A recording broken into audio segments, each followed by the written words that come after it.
How's it going, guys? Jack and Matt here with the Toaster Bros, and today we're going to be partying together a $1,200 RTX 4070 gaming PC. And this build was made possible by our friends at Newegg. Big shout out to Newegg for sponsoring this video. They want us to showcase this awesome Asus TUF RTX 4070 that has the awesome new features that come with the 40 series of graphics cards, and also is incredibly power efficient, which is one of the reasons why we like this GPU. Go to Newegg today to build this gaming PC and many other gaming PCs by using the links in the description down below. But we're not going to waste any more time. We're going to dive into the graphics card, talk more about it, and also the rest of the parts for this build, because we're trying to get this thing as cheap as possible without making any crazy compromises and still have somewhat of an upgrade path to work well in the future. And I think you're gonna be pretty impressed with how this build turned out. So let's talk about each individual part, how it makes up this build. We're gonna hook up the watt meter because we know you haters out there are gonna be real upset about this 600 watts, but I'm gonna go ahead and, Matt and I are gonna do a friendly bet. I'm gonna say at full load, 285 watts. I'm gonna err on a little bit higher. I'm gonna say 320. All right, chat, shake hands. Shake hands, shake hands, shake hands with the viewers. You guys comment down below, what do you think the full wattage is gonna be? So for the CPU, we have the i5 12400F 6-core 12-thread. If you wanna get real fancy, you could go to the 12600 and get the efficiency and performance cores, but raw performance cores are gonna be real nice with this 4070. Now this does come with a stock cooler, but we decided to go with a little bit higher in cooling situation with the ID Cooling SC214 XT ARGB, because we got ARGB fans, it's gonna match really nice, and yeah, it actually does allow for quite a bit more headroom, even though it's only like a $20 cooler. For the motherboard, we have this ASRock Pro B660M RS, and that's a pretty decent board for the price. I mean, usually under $100. It has some nice features. I mean, you get some RGB on it, you get 4 RAM slots, 2 4-pins for the CPU, meaning you could go with something like an i7 if you wanted to, so it has an upgrade path, and 13th gen ready right here, 13th gen ready. Now for the RAM, we have Silicon Power RGB Zenith DDR4 3200, there it is, 32 gigs of RAM. 32 gigs now, I mean, in a $1,200 build, we used to tell people 16, plenty, like use the extra money towards anything else, but RAM is so cheap now, it's like, why not go at 32 gigs? And hey, we're playing a lot of games that are actually starting to utilize 16 or more. And speaking of just stuff being so cheap, why not? We have a 1TB Gen 4 NVMe M.2 SSD from Silicon Power. That's what that Gen 4x4 means. So that means extra fast, the fastest read and write speeds you're going to find in the market right now, at least until Gen 5 comes out. But yeah, once again, super cheap right now, why not? Now on second look, this GPU might be a little bit too big for this case, but you know what? We'll deal with that later. This right here is the Asus TUF RTX 4070. Now, this is a 3-fan model. You can get a wide range of different models, but this one right here on Newegg is a pretty good price right now. The cooling is very well engineered with the 3 fans and massive heatsink, so you have no problem whatsoever really maxing this thing out and running nice and cool. It has a very nice overall design, and yeah, it's an RTX 4070, 12 gigs of VRAM, great for the latest titles. You'll have no problem stretching into 1440p and a little bit of 4K gaming if you want to with this graphics card, while not pulling a lot of watts. Again, that's the best part about this card. It is pretty power efficient, and I think that's gonna help a lot of people out there not have to spend a ton of money on their power supply. And for the power supply, we have the Zolman Gigamax 600 watt power supply, 80 plus bronze. It's a solid unit. 600 watts will be more than enough for this build. As we mentioned at the beginning, we're gonna show you guys how much watts this system is pulling under full load while gaming. We're using our watt meter so you guys can know exactly, well, whether we were right or wrong, but I imagine this is gonna be more than enough headroom for this. And there's a little bit of upgrade path there if you want to. Power supplies are kind of expensive right now, but this one is relatively affordable at around $60 to $70, and I really would trust this in most gaming PC builds. And to make things look a little bit cleaner, we have some sleeve cables from Asia Horse. You don't need to get sleeve cables, but for a build like this with a 4070, I was like, heck yeah, we might as well take advantage of it, considering this just uses a normal 8-pin connector. We can use the sleeve cables in here to make this thing look nice and clean. Now our case right here, which I'm like pretty confident is gonna work, is our 205 mesh. Now, when we did get this case, there's a little bit of issues with it, but you know what? We're gonna get that taken care of. There's a little bit of shipping damage. That happens, but we're gonna make sure it works good. But yeah, 2 RGB fans up front, mesh for airflow. It is micro ATX, so it fits our board nice and snug. And yeah, it's a relatively affordable case. You can get it between $70 to $80. We paid about 80 bucks for it, and it does come with tempered glass. So I'm very excited to see how this build looks when we put it all together. I think it's gonna look really clean, nice and compact, very portable. And yeah, we're gonna show you guys the performance of that RTX 4070 that you can get from Newegg today after we put it together.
All right, guys, we're playing Halo Infinite. We are ranked, of course, because, you know, we got to fully put this thing to the test, and I'm dead. But anyways, we're on 1440p settings, high settings.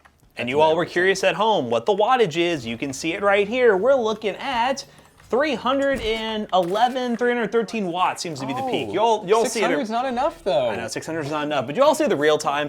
It's the highest it's probably going to get is like 320, 330 across games, which again is double the wattage of what we have. So I think we're more than good with this 47. Yeah, I mean, like worst case scenario, yeah, not over 400 watts. Even if we did like a full-on stress test of like putting them both at 100%, I still don't think we'd pull over 4. But obviously, we're not going to tell you guys what power supply to buy. At the end of the day, it's up to you. But we just, for this video's sake, recommend this one. Yep, if you want to keep a budget build and make it possible, power supplies are a bit expensive. You could spend about $20, $30 more. You could get rid of the sleeve cables and spend $20 or $30 more. If that's what you want to do, then yeah, more power to you. That could be a good decision. But for this configuration, it's working. And one thing, because you all are probably curious about bottlenecking with the 12400 and 4070, right now the 4070 is at 99% usage and CPU is only at 47. We're not really dealing with any obvious bottleneck, but that is at 1440p. When you're playing at higher resolutions, you use the CPU much less, so it actually will make more sense to run this pairing. We will have some built-in benchmarks at the end at 1080p as well, so you all can kind of see the difference. Yeah, a lot of times bottleneck really is dependent on what your goal is. You know, there's obvious bottlenecks, like if we're using a, you know, i3 9th gen or something like this, then yeah, obviously that's just a natural bottleneck, but it's a lot harder to pinpoint bottlenecks when you're kind of closer spec like this. Nice.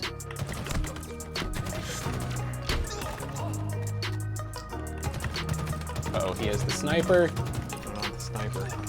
Sniper, no sniping. He did now. Smell him. Nice. Don't worry, team, I got you. He's got you. He's got his eyes on you. And I'm holding down this point. I'm not. Oh God, there's another one. Oh yeah. Yeah. Oh baby, a triple. You guys are holding though. Oh, he pushed him. Oh no, my teammate. No, he's down. Oh God, there's 2 of them. I think he got him. I think he got him. Yeah! Oh, killing spree. spree! Trade with me. Oh, how did he juke me that hard? Oh, there he comes. That's a bold move. Oh, grenades. That really was a bold move. All right, I'll be the sole protector of C.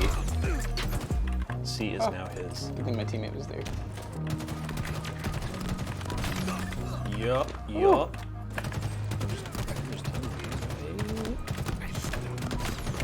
Oh God. Oh. Come on, teammate, you got him. You got God, him. only 8 more. Ooh. 1. This is it. Oh, is it? Plat? Are we Plat? Let's I don't know find how out. the other games went. I don't know either. I don't remember. Plat. Plat's 4. Nice. All right, guys. That run very well. Wattage-wise, didn't pull more than like 310, 20 watts. You all saw it, though. I may be wrong. You tell me if I'm wrong. Let's switch on to the next game. All right, guys. We are now in Call of Duty on a custom preset, basically ultra settings with DLSS on, balanced, 120 FOV, and we are getting 158 FPS at 1440p. Ultra settings. Wow. Y'all are about to see why they say Matt has the dog in him. Just watch what he does in this Got game. that woof. Watch this. I'm gonna break it. Oh God, that was the wrong. That was a breach. That was definitely It was a breach. Look, they were trying to get me with that. I think they're silly. But yeah, what are we looking at wattage-wise? I think this one's probably gonna be less because we're not even maxed out. Wow, 250. 250, baby. Yep, to about 240 to 250. And that's how Call of Duty is. When you have DLSS and stuff like that, a lot of the newer features that we're excited to see more games have, you know. I mean, Call of Duty does a great example. If you look, we're only using 63% of the graphics card, 47% of the CPU, but look how good the game looks and look how good the FPS is. And that's all thanks to technology. I know a lot of people hate some of the new 40 series because they're like, oh, if I'm only buying the card and it's not even really an upgrade, I just get that DLSS 3, but like, look at what it can do. You know? Do some craziness, make games look nice. They're hiding. Run, baby! The guy in the ceiling. Oh! Is that just a smoke? No, I think it was. Oh, he was still there and he died. Hey, let's go! Easy. I think it was. I think they were really mad about that. Let's see. Look at little buddy, barely even shot back. Look at the little buddy. But yeah, the performance is great. Wattage is good. We're not pulling a crazy amount of watts on this system. It's very efficient, and I think it's pretty good for a budget RTX 4070 PC. Now, what we're gonna go ahead and do is run some very demanding games to stress this thing to its limits. We're gonna run Cyberpunk with some ray tracing, because we got 40 series, and we can definitely do that. And then we'll wrap this video up real quick and talk about the 4070 and how it can be used in a budget PC. All right, guys, we just got done not only benchmarking the actual PC, but also benchmarking the power supply to see how many watts we were actually pulling from the wall. So all in, this is the total wattage. We were seeing a max of about 320 watts, and that was with the GPU at almost 100% and the CPU typically at about 70–80% in some of these titles. So yeah, it's not bad at all. And yeah, that RTX 4070 performed very well from Newegg, and big shout out again to Newegg for sponsoring this video, sitting over that 4070 so we can build a budget-friendly RTX 4070 PC. Now, yes, when we say budget-friendly, it is a $1,200 PC, but in terms of what you're getting in the feature set with NVIDIA graphics cards, if you're looking for that feature set, this is a pretty good option, and I think it pairs very well with the 12400F. So check those links down below. They will be affiliate links that will take you to Newegg, where you get some of the best deals on building an awesome gaming PC like this, or any other gaming PC you're looking to build. And as always, we hope you guys enjoyed today's video. If you did, check out our other two YouTube channels and also our twitch.tv/ToastyBros, and do not forget to like, comment, and subscribe. And we'll see you guys in the next one. Bye-bye. And if you guys didn't know, we do have other social media, such as a partner Discord server. We also have TikTok, we got Facebook, we got Instagram, we got it all. We have a lot of different stuff. If you can't get enough of the Toasty Bros videos, there's more Toasty Bros action out there. Check those links down below to see all our social media, and we're posting there all the time. Also our other YouTube channels, we mentioned that before, but yeah, Toasty Clips, Toasty DIY, awesome content. See you guys later, goodbye.